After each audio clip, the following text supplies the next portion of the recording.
ಮತ್ತಷ್ಟು ಮಾಹಿತಿಯನ್ನು ಕೊಡೋದಕ್ಕೆ ನಮ್ಮ ಪೊಲಿಟಿಕಲ್ ರಿಪೋರ್ಟರ್ ಬಸವರಾಜ್ ನೇರ ಸಂಪರ್ಕದಲ್ಲಿ ಜಾಯ್ನ್ ಆಗಿದ್ದಾರೆ. ಬಸವರಾಜ್, ಈಗ ಈ ಒಂದು ಆಡಿಯೋ ರಾಜ್ಯ ರಾಜಕೀಯದಲ್ಲಿ ಯಾವ ರೀತಿಯಾಗಿ ಸಂಚಲನವನ್ನ ಸೃಷ್ಟಿ ಮಾಡಿದೆ?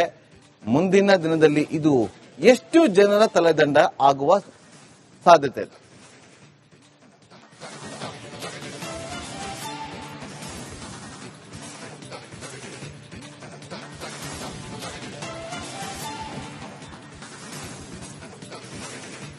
ನಾಗೇಂದ್ರ, ಬಹಳ ಪ್ರಮುಖವಾಗಿ ಅರ್ಬಿತ್ ತಿಮ್ಮಾಪುರ್ ಅಬಕಾರಿ ಸಚಿವರು ಇದ್ದಾರೆ. ಅವರು ಈ ಒಂದು ಇಲಾಖೆಯನ್ನ ಸರಿಯಾಗಿ ನಿರ್ವಹಣೆ ಮಾಡ್ತಾ ಇಲ್ವಾ, ಅಥವಾ ಅಧಿಕಾರಿಗಳು ಹೇಳಿದ ಮಾತು ಕೇಳ್ತಾ ಇಲ್ವಾ, ಅಥವಾ ಅವರ ಅಧಿಕಾರಿಗಳಿಗೆ ಅಬಕಾರಿ ಸಚಿವರ ಕುಮ್ಮಕ್ಕಿದೆಯಾ, ಅಥವಾ ಅವ್ರ ಸಚಿವರ ಫ್ಯಾಮಿಲಿ ಕುಮ್ಮಕ್ಕಿದೆಯಾ ಅನ್ನೋದು ದೊಡ್ಡ ಪ್ರಶ್ನೆ ಕಾಡ್ತಾ ಇರ್ತಕ್ಕಂಥದ್ದು. ಯಾಕಂದ್ರೆ ಇವತ್ತು ನಿನ್ನೆ ಅದಲ್ಲ ಅಬಕಾರಿ ಇಲಾಖೆ ಮೇಲೆ ಒಂದಷ್ಟು ಆರೋಪಗಳು ಬರ್ತಾ ಇರ್ತಕ್ಕಂಥದ್ದು. ಕಳೆದ ಸರ್ಕಾರ ಬಂದು 2.5 ವರ್ಷ ತುಂಬಿದೆ. ಮೊದಲು ಹಗರಣ ವಿಚಾರ ಪ್ರಸ್ತಾಪ ಆಗಿದ್ದೆ ಅಬಕಾರಿ ಇಲಾಖೆ ಮೇಲೆ. ಅದರಲ್ಲೂ ಮದ್ಯ ಮಾರಾಟಗಾರರ ಸಂಘದ ಕೂಡ ಸಾಕಷ್ಟು ಆರೋಪಗಳನ್ನ ಮಾಡಿ ಸಾಕಷ್ಟು ಪತ್ರವನ್ನು ಬರೆದು ಸಿಎಂ ಸಿದ್ದರಾಮಯ್ಯ ಅವರಿಗೂ ತಲುಪಿಸಿದ್ರು. ಕೂಡಲೇ ಅಬಕಾರಿ ಸಚಿವರನ್ನ ಬದಲಾವಣೆ ಮಾಡಿ ಅನ್ನುವಂತ ಒಂದಷ್ಟು ಆಗ್ರಹಗಳನ್ನ ಮಾಡಿದ್ರು. ಆದಾಗ್ಯೂ ಕೂಡ ಸಿಎಂ ಸಿದ್ದರಾಮಯ್ಯ ಅವರ ಒಂದಷ್ಟು ಒಲವಿನ ಮೇರೆಗೆ ಅಬಕಾರಿ ಸಚಿವರು ಸಚಿವ ಸಂಪುಟದಲ್ಲಿ ಉಳ್ಕೊಂಡಿರತಕ್ಕಂಥದ್ದು. ಆದ್ರೂ ಕೂಡ ಈ ಒಂದು ಬದಲಾವಣೆ ಆಗ್ಬೇಕಾಗಿತ್ತು ಅಬಕಾರಿ ಸಚಿವರು, ಅಥವಾ ಇಲಾಖೆಯಲ್ಲಿ ಕೂಡ ಒಂದಷ್ಟು ಭ್ರಷ್ಟಾಚಾರ ವ್ಯಾಪಕವಾಗಿ ನಡೀತಾ ಇರತಕ್ಕಂಥದ್ದು ಬಹಳ ಸ್ಪಷ್ಟವಾಗಿ ಕಾಣಿಸ್ತಾ ಇದೆ. ಮತ್ತು ಇದೊಂದೇ ಆರೋಪ ಅಲ್ಲ, ಸಾಲು ಸಾಲು ಆರೋಪಗಳಿದಾವೆ. ಒಂದಷ್ಟು ತಿದ್ದುತ್ತಿಡುವಂತ ಕೆಲಸವನ್ನ ಸಿಎಂ ಮಾಡಿದ ನಂತರ ಒಂದಷ್ಟು ಸುಧಾರಣೆ ಆಗಬಹುದು ಅನ್ನೋ ಲೆಕ್ಕಾಚಾರಗಳಿತ್ತು. ಮತ್ತು ಅವ್ರಿಗೊಂದು ಟಾರ್ಗೆಟ್ ಕೂಡ ಇರತಕ್ಕಂಥದ್ದು, ಒಂದು ಗ್ಯಾರಂಟಿಗಳನ್ನ ಕೊಟ್ಟಿರ್ತಕ್ಕಂಥ ಸರ್ಕಾರಕ್ಕೆ ಮೂಲಭೂತವಾಗಿ ಟಾರ್ಗೆಟ್ ಇರತಕ್ಕಂತಹದ್ದು ಅಬಕಾರಿ ಇಲಾಖೆ. ಹಿಂದೆಲ್ಲ 26,000 ಕೋಟಿ ವರ್ಷಕ್ಕೆ ಕಲೆಕ್ಟ್ ಆಗ್ತಾ ಇತ್ತು ರೆವಿನ್ಯೂ. ಈ ಬಾರಿ 36,000 ಕೋಟಿಗೆ ಅದನ್ನ ರೆವಿನ್ಯೂ ಅನ್ನ ಕಲೆಕ್ಟ್ ಮಾಡೋಕೆ ಒಂದು ಟಾರ್ಗೆಟ್ ಅನ್ನ ಕೊಡಲಾಗಿತ್ತು. ಹೀಗಾಗಿ ಸಾಕಷ್ಟು ಲೈಸೆನ್ಸ್ ಹಂಚಿಕೆ ಆಗಬಹುದು, ಮದ್ಯ ಮಾರಾಟವನ್ನ ಹೆಚ್ಚಿನ ರೀತಿಯಲ್ಲಿ ತೆರಿಗೆಯನ್ನು ಹಾಕತಕ್ಕಂಥ ಕೆಲಸಗಳು ಆಗ್ತಾ ಇದಾವೆ. ಅದರ ಜೊತೆಗೆ ವ್ಯಾಪಕವಾದಂತಹ ಭ್ರಷ್ಟಾಚಾರ ಕೂಡ ಅಬಕಾರಿ ಇಲಾಖೆಯಲ್ಲಿ ನಡೀತಾ ಇರತಕ್ಕಂಥದ್ದು ಗಮನಕ್ಕೆ ಬಂದಿದೆ. ಈಗಾಗಲೇ ಒಂದಷ್ಟು ಪ್ರಕರಣಗಳು ಕೂಡ ಬಳಕೆಗೆ ಬಂದಿರತಕ್ಕಂಥದ್ದು, ಇದನ್ನೆಲ್ಲ ರಿಪಬ್ಲಿಕ್ ಟಿವಿ ಬೆಳಕು ಚೆಲ್ಲಿರ್ತಕ್ಕಂಥದ್ದು. ಹೀಗಾಗಿ ಸಿಎಂ ಸಿದ್ದರಾಮಯ್ಯ ಅವರು ಸೇರಿದಂತೆ ರಾಜ್ಯ ಸರ್ಕಾರಕ್ಕೂ ಕೂಡ ಇದು ಸವಾಲಿನ ಕೆಲಸ. ಯಾಕಂದ್ರೆ ಅಬಕಾರಿ ಸಚಿವರನ್ನ ಒಂದು ವಜಾ ಮಾಡಬೇಕು ಅಥವಾ ರಾಜೀನಾಮೆ ಪಡಿಬೇಕಾದಂತ ಅನಿವಾರ್ಯತೆ ಇದೆ. ಈಗ ಬಜೆಟ್ ಮಂಡಿಸಬೇಕನ್ನುವಂತ ಅನಿವಾರ್ಯತೆಯಲ್ಲಿರ್ತಕ್ಕಂಥ ಸಿಎಂ ಸಿದ್ದರಾಮಯ್ಯ ಅವರು ಇದನ್ನು ಮಾಡ್ತಾರ ಅನ್ನೋದು ಒಂದು ಪ್ರಶ್ನೆ ಇರ್ತಕ್ಕಂಥದ್ದು. ಉಪ್ಪು ತಿಂದವರು ನೀರು ಕುಡಿತಾರೆ. ಒಂದು ಪ್ರಶ್ನೆ ಉದ್ಭವ ಆಗ್ತಾ ಇರೋದು, ಲೋಕಾಯುಕ್ತದವರು ರೆಡ್ ಹ್ಯಾಂಡ್ ಆಗಿ ಒಬ್ಬ ಡಿಸಿ, ಅಬಕಾರಿ ಇಲಾಖೆಯ ಡಿಸಿ, ಡೆಪ್ಯೂಟಿ ಕಮಿಷನರ್, ಡಿವೈಎಸ್ಪಿ ಎಲ್ಲರೂ ಕೂಡ ಲಂಚವನ್ನ ಸ್ವೀಕಾರ ಮಾಡಬೇಕಾದ್ರೆ ರೆಡ್ ಹ್ಯಾಂಡ್ ಆಗಿ ತಗಲಾಕೊಂಡಿರೋದು. ರಾಜ್ಯ ಸರ್ಕಾರ ಇದನ್ನ ಎಷ್ಟು ಗಂಭೀರವಾಗಿ ತೆಗೆದುಕೊಳ್ಳುತ್ತೆ?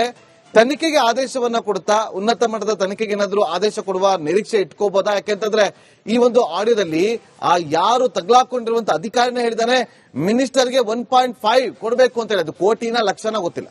1.5 ಕೊಡಬೇಕು ಅಂತ ಹೇಳಿದ್ರೆ ಮಿನಿಸ್ಟರ್ಗೆ ಹೋಗುತ್ತೆ. ವಿಟಮಿನ್ ಎಂ ಇದ್ರೆ ಲೈಸೆನ್ಸ್, ಇಲ್ಲ ಅಂದ್ರೆ ಇಲ್ಲ. ಇದನ್ನ ರಾಜ್ಯ ಸರ್ಕಾರ ಗಂಭೀರವಾಗಿ ಪರಿಗಣಿಸುತ್ತಾ, ತನಿಖೆಗೆ ಏನಾದ್ರೂ ಆಗ್ರಹಿಸುತ್ತಾ? ಬಸವರಾಜ್,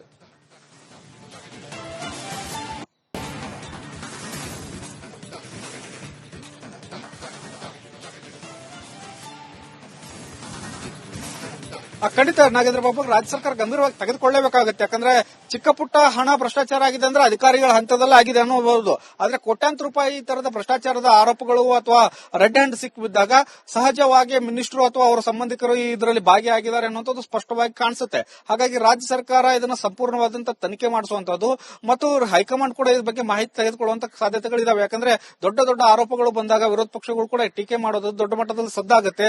ರಾಜ್ಯ ಸರ್ಕಾರದ ಮೇಲೆ ಕೆಟ್ಟ ಹೆಸರು ಬರ್ತಕ್ಕಂಥ ಸಾಧ್ಯತೆಗಳಿರೋದ್ರಿಂದ ಕಾಂಗ್ರೆಸ್ ಹೈಕಮಾಂಡ್ ಕೂಡ ಮಧ್ಯಪ್ರವೇಶ ಮಾಡಿ ಸಿಎಂ ಅವರಿಗೆ ಒಂದು ಸೂಚನೆ ಕೊಡಬಹುದು. ಕೂಡಲೇ ಈ ಹಗರಣದ ಬಗ್ಗೆ ತನಿಖೆಯನ್ನು ವಹಿಸಿ ಮತ್ತು ಕಾರಣಕರ್ತರಾದ ಅಧಿಕಾರಿಗಳನ್ನ ಸಸ್ಪೆಂಡ್ ಮಾಡುವಂತ ಕೆಲಸ ಆಗಬಹುದು, ಅವ್ರ ಮೇಲೆ ಕಾನೂನು ಕ್ರಮ ತೆಗೆದುಕೊಳ್ಳುವಂತ ಕೆಲಸಗಳಾಗಬಹುದು. ಆದ್ರೆ ಸಚಿವರಿಗೆ ಏನ್ ಮಾಡಬೇಕು ಅನ್ನುವಂತ ನಿಟ್ಟಿನಲ್ಲಿ ಕಾಂಗ್ರೆಸ್ ಹೈಕಮಾಂಡ್ ಕೂಡ ನಿರ್ಧರಿಸಬಹುದು. ಒಂದು ವಜಾ ಮಾಡಬಹುದು ಅಥವಾ ಅವರನ್ನ ರಾಜೀನಾಮೆ ಪಡೆದುಕೊಳ್ಳುವಂತ ಕೆಲಸಗಳಾಗಬಹುದು, ಅಥವಾ ಈಗ ತತ್ಕ್ಷಣಕ್ಕೆ ಏನು ಸಚಿವ ಸಂಪುಟ ಪುನರ್ರಚನೆ ಆದ್ರೆ ಅವರನ್ನ ಬದಲಾಯಿಸುವಂತ ಕೆಲಸಗಳು ಕೂಡ ಆಗುವಂತ ಸಾಧ್ಯತೆಗಳಿವೆ. ಹೀಗಾಗಿ ರಾಜ್ಯ ಸರ್ಕಾರಕ್ಕೆ ಸಿಎಂ ಸಿದ್ದರಾಮಯ್ಯ ಅವರಿಗೆ ಈ ಪ್ರಕರಣ ಮುಜುಗರ ತಂದಿದ್ದಂತೂ ಸತ್ಯ. Nagendra Babu, okay, thank you Basavaraj ನಿಮ್ಮೆಲ್ಲ ಮಾಹಿತಿಗಾಗಿ. ಮತ್ತಷ್ಟು ಮಾಹಿತಿಯನ್ನು ಕೊಡೋದಕ್ಕೆ ನಮ್ಮ ಪೊಲಿಟಿಕಲ್ ರಿಪೋರ್ಟರ್ ಬಸವರಾಜ್ ನೇರ ಸಂಪರ್ಕದಲ್ಲಿ ಜಾಯ್ನ್ ಆಗಿದ್ದಾರೆ. ಬಸವರಾಜ್, ಈಗ ಈ ಒಂದು ಆಡಿಯೋ ರಾಜ್ಯ ರಾಜಕೀಯದಲ್ಲಿ ಯಾವ ರೀತಿಯಾಗಿ ಸಂಚಲನವನ್ನ ಸೃಷ್ಟಿ ಮಾಡಿದೆ? ಮುಂದಿನ ದಿನದಲ್ಲಿ ಇದು ಎಷ್ಟು ಜನರ ತಲೆದಂಡ ಆಗುವ ಸಾಧ್ಯತೆ ಇದೆ?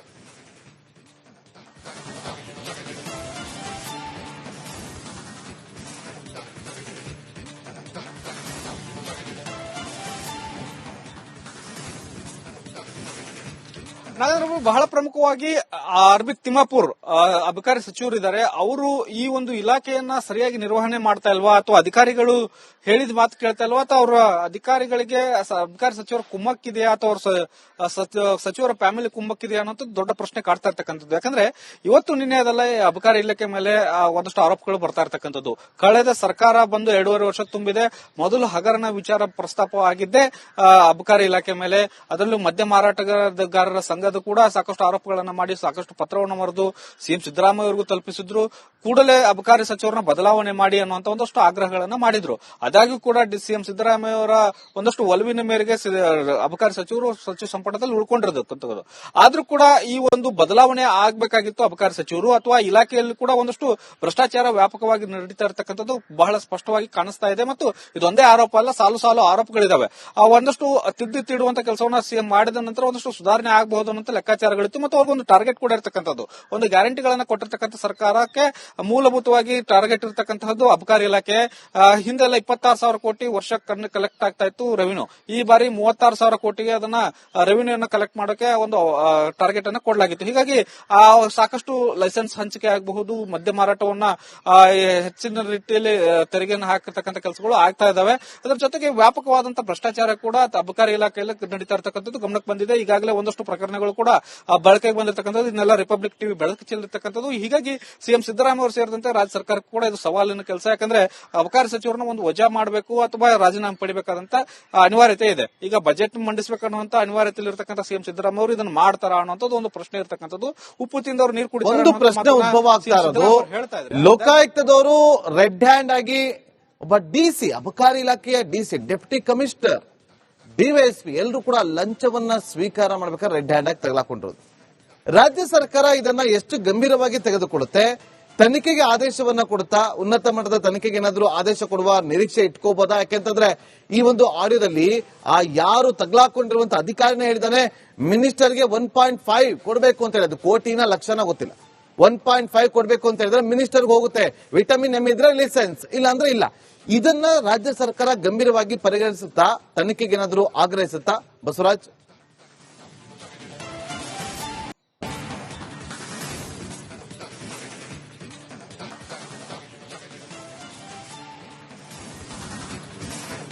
ಖಂಡಿತ ನಾಗೇಂದ್ರ ಬಾಬು, ರಾಜ್ಯ ಸರ್ಕಾರ ಗಂಭೀರವಾಗಿ ತೆಗೆದುಕೊಳ್ಳಲೇಬೇಕಾಗುತ್ತೆ. ಯಾಕಂದ್ರೆ ಚಿಕ್ಕ ಪುಟ್ಟ ಹಣ ಭ್ರಷ್ಟಾಚಾರ ಆಗಿದೆ ಅಂದ್ರೆ ಅಧಿಕಾರಿಗಳ ಹಂತದಲ್ಲೇ ಆಗಿದೆ ಅನ್ನಬಹುದು. ಆದ್ರೆ ಕೋಟ್ಯಾಂತರ ರೂಪಾಯಿ ಈ ತರದ ಭ್ರಷ್ಟಾಚಾರದ ಆರೋಪಗಳು ಅಥವಾ ರೆಡ್ ಹ್ಯಾಂಡ್ ಸಿಕ್ಕಿಬಿದ್ದಾಗ ಸಹಜವಾಗಿ ಮಿನಿಸ್ಟರ್ ಅಥವಾ ಅವರ ಸಂಬಂಧಿಕರು ಇದರಲ್ಲಿ ಭಾಗಿಯಾಗಿದ್ದಾರೆ ಅನ್ನೋದು ಸ್ಪಷ್ಟವಾಗಿ ಕಾಣಿಸುತ್ತೆ. ಹಾಗಾಗಿ ರಾಜ್ಯ ಸರ್ಕಾರ ಇದನ್ನ ಸಂಪೂರ್ಣವಾದಂತಹ ತನಿಖೆ ಮಾಡಿಸುವಂತದ್ದು ಮತ್ತು ಹೈಕಮಾಂಡ್ ಕೂಡ ಇದ್ರ ಬಗ್ಗೆ ಮಾಹಿತಿ ತೆಗೆದುಕೊಳ್ಳುವಂತ ಸಾಧ್ಯತೆಗಳಿದಾವೆ. ಯಾಕಂದ್ರೆ ದೊಡ್ಡ ದೊಡ್ಡ ಆರೋಪಗಳು ಬಂದಾಗ ವಿರೋಧ ಪಕ್ಷಗಳು ಕೂಡ ಟೀಕೆ ಮಾಡೋದು ದೊಡ್ಡ ಮಟ್ಟದಲ್ಲಿ ಸದ್ದಾಗುತ್ತೆ. ರಾಜ್ಯ ಸರ್ಕಾರದ ಮೇಲೆ ಕೆಟ್ಟ ಹೆಸರು ಬರ್ತಕ್ಕಂಥ ಸಾಧ್ಯತೆಗಳಿರೋದ್ರಿಂದ ಕಾಂಗ್ರೆಸ್ ಹೈಕಮಾಂಡ್ ಕೂಡ ಮಧ್ಯಪ್ರವೇಶ ಮಾಡಿ ಸಿಎಂ ಅವರಿಗೆ ಒಂದು ಸೂಚನೆ ಕೊಡಬಹುದು. ಕೂಡಲೇ ಈ ಹಗರಣದ ಬಗ್ಗೆ ತನಿಖೆಯನ್ನು ವಹಿಸಿ ಮತ್ತು ಕಾರಣಕರ್ತರಾದ ಅಧಿಕಾರಿಗಳನ್ನ ಸಸ್ಪೆಂಡ್ ಮಾಡುವಂತ ಕೆಲಸ ಆಗಬಹುದು.